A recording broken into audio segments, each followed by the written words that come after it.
One man has made headlines all around the country for giving the PM the finger. Tradie Nick Gordon says he was waiting for a beer at his local when Malcolm Turnbull cut in. Fair enough. I'd give him the bird too. But then Nick was kicked out and fined. So a campaign has been launched to pay the fine and buy him that beer. Hello, I'm Paul Barry. Welcome to Media Watch. And if Australia had a Bill of Rights, not having someone cut in at the pub would surely be number one. So the claim that Malcolm Turnbull had done just that had Seven's David Koch calling last drinks on RPM. The Prime Minister was at a Politics in the Pub event in Brisbane's Carindale Hotel when he committed the ultimate pub sin, cutting in front of the line to get a beer. 26-year-old landscaper Nick Gordon, known as Bluey, wasn't impressed and flipped the bird at our leader. Yep, Bluey gave the PM the finger, for which he was thrown out of the bar and promptly fined $756 for failing to leave licensed premises. Cue political posturing and media outrage. I thought our government hated queue jumpers. Well, that's But I've started a campaign which is Australia owes this man a beer. Buy Bluey a beer. But Bluey's biggest fan, David Koch, thought that should be the responsibility of just one man. Malcolm Turnbull, pay the fine. Yeah. Come on. Kochie and his co-host Natalie Barr spoke to Bluey for several minutes, but never quite got the details of exactly what happened. Possibly because Kochie was too busy asking his new hero questions like these. It'd be fair to say you were protecting Australian culture, weren't you? Our heritage. Yeah, that's exactly right. So, Bluey, you didn't swear at him, you didn't drop the F-bomb or anything like that. You were just pointing out the etiquette of every pub. Yeah, I'm just pretty much saying it just how it is. But was he, as Peter Van Onselen asked on The Project? Do we really know that he tried to push in, or are we just assuming it? Good question, because it turns out Bluey's story was bullshit. And a few hours after his cameo on Sunrise, the Courier Mail revealed the evidence. Video shows Malcolm Turnbull didn't push in at Brisbane pub. Yes, as you can see, the Prime Minister did not cut in at all, and our hero Bluey wasn't even at the bar. Whoops. And next day, Paul Kochie had something of a hangover. Pushing in at the pub is the kind of stain that stays with a man for life. Here in Australia, it is unforgivable. Nick, that was a dastardly thing to do and make up, big fella. You can't do that. I'm glad we've checked that. Yeah, you can't. Finally, indeed. And while Kochie could not bring himself to say sorry to the PM, Sam at least was there to do the decent thing. It's good to get the vision and just do it. You've got to check these things out. Apologies to the Prime Minister. But now, to the latest revelations of corruption in Queensland and how a huge local story mysteriously went missing in the media. A widening corruption scandal at Ipswich Council has caused outrage within the community. Now, Bianca, the entire council is on the brink of being sacked. This is big news. Mon, that's right. Some say that's actually a done deal and this show cause notice is a mere formality and the government intends on putting a broom straight through the Ipswich Council. Ipswich is a booming area of 210,000 people on the southwestern outskirts of Brisbane, and it's recently developed an unfortunate knack of losing its mayors to corruption allegations. Former Ipswich Mayor Andrew Antonioli could face further charges following his decision to stand down yesterday. Antonioli was elected as mayor last August. He's now defending 7 fraud charges over the alleged misuse of council funds. That was earlier this month, and the previous June, his predecessor as mayor had gone the same way. After 25 years in council, one of the state's most popular local leaders, Ipswich Mayor Paul Pasali, has resigned. He arrived in a wheelchair to make the announcement, where he blamed health concerns for his decision. But it comes amid a fresh investigation from the Crime and Corruption Commission. Pasali and 11 others at Ipswich Council have now been charged with a variety of offences, including corruption and fraud. But the alarm bells first rung out back in May 2014, when Brisbane's Courier Mail broke the news that Ipswich Mayor Paul Pasali received donations from AWH, the company at centre of New South Wales corruption probe. By then, Pasali had been running Ipswich for a decade, with massive popular support and a burgeoning national profile. But the allegations raised by the Courier Mail, here and in later articles, were serious. So you'd expect the local paper, the Queensland Times, to be all over them. Instead, its editor Peter Chapman responded like this. Is our mayor fair game? Every town in Queensland would like to have a mayor as dedicated and proactive as Paul Pasali. His passion for Ipswich has never been questioned. Well, maybe so, but what about those political donations? Chapman went on. We are also investigating, but the mayor can rest easy to know that our reports will be based purely on fact, while rumours and innuendo will be rightly ignored. Rest easy? Since when does a local paper send that sort of message to a powerful and controversial government official? The day after Chapman's column was published, the state government launched an investigation into Pasali's register of interests. And a few days after that, Pasali was referred to the Crime and Corruption Commission. The paper did not ignore this news, but nor was the editor keen to pursue the allegations, or indeed anything negative about the mayor. Media Watch has spoken to a number of journalists who worked under Peter Chapman, and almost all echoed the sentiments of this ex-staffer. Chapman and Pasali were pretty close from what I could tell. I do think their personal relationship influenced our coverage. Chapman took the view that other media were just out to get Pasali, and because we were the Ipswich paper, it was our job to stick up for the city and therefore him.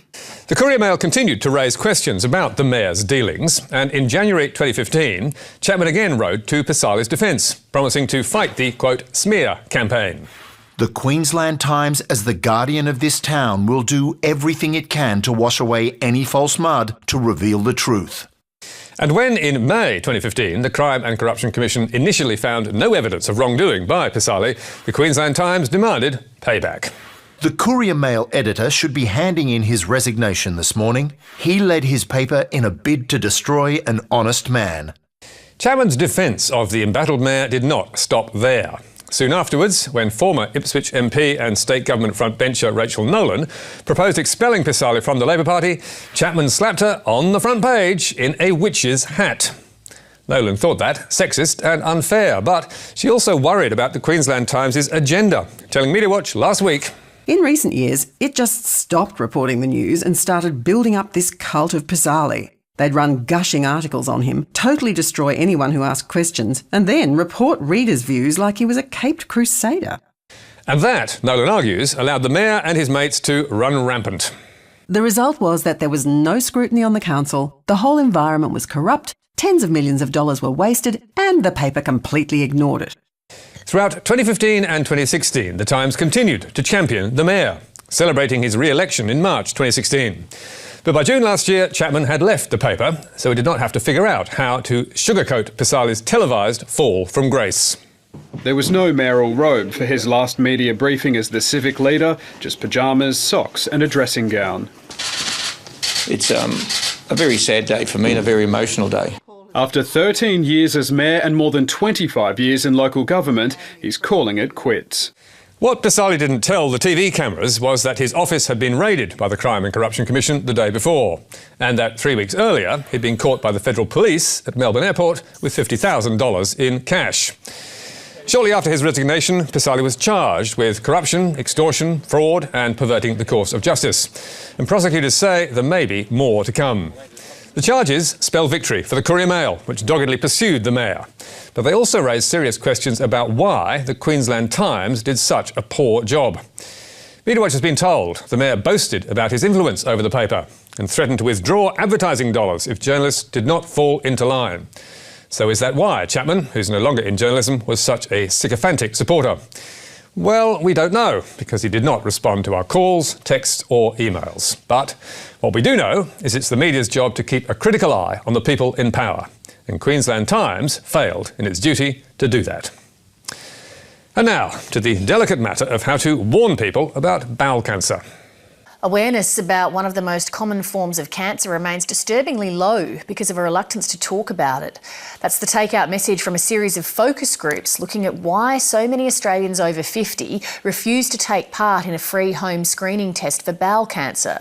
So what to do? Well, one answer is to run a media campaign and tackle the subject bluntly, as the Cancer Council in Western Australia has done with this TV ad. The bathroom is a good place to look for cancer and find it early. If you do find it early enough, there's a better chance of doing something about it. Look for blood in your poo. And check for blood in your pee. That ad about recognising the symptoms of bowel and other cancers is running on TV and radio. But when the Cancer Council approached Facebook to help spread the message, its ads were rejected.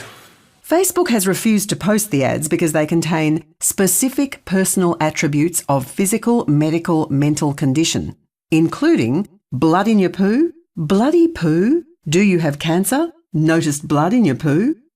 Not being able to run the ads on Facebook is a huge problem, as the Cancer Council's Cassandra Clayforth explains, because Facebook is one of the only ways we can reach people over 40 in some rural and remote parts of WA, so not being able to use it is a big issue. all the Cancer Council wanted to do was show these still images, posing the question, blood in your poo or blood in your pee? But even that was too much for the social media giant, which explained its decision by saying, "We don't want users to feel singled out, as it leads to high negative sentiment. The language of the ad should be focused on the product and not users." In this case, of course, there was no product. Now, as most advertisers know, Facebook's rules ban ads for tobacco, pornography, weapons, and a number of other things that make perfect sense. But there are also strict rules about ads relating to personal health or personal attributes, and those are what snared the cancer ads. So, could the Cancer Council get round them? It was determined to have a go. We tried rewriting the ads, still using poo and pee in a way that didn't include your, so as to not call out personal attributes as instructed by Facebook. But blood in poo or blood in pee still weren't allowed. Our next step was to try to use blood in stool. It got rejected again. This is not the first time a WA health campaign has run foul of Facebook's advertising police. Last year, an anti-obesity ad was blocked because it featured, believe it or not, too many fat guts. The Live Lighter adverts use images of a man gripping rolls of fat around his stomach. Facebook has rejected the pictures, saying they could offend people who are sensitive about their appearance. Really? That sounds ridiculous. Last week, Facebook's founder, Mark Zuckerberg, was in Europe on what's been called the latest leg of the great Facebook apology tour.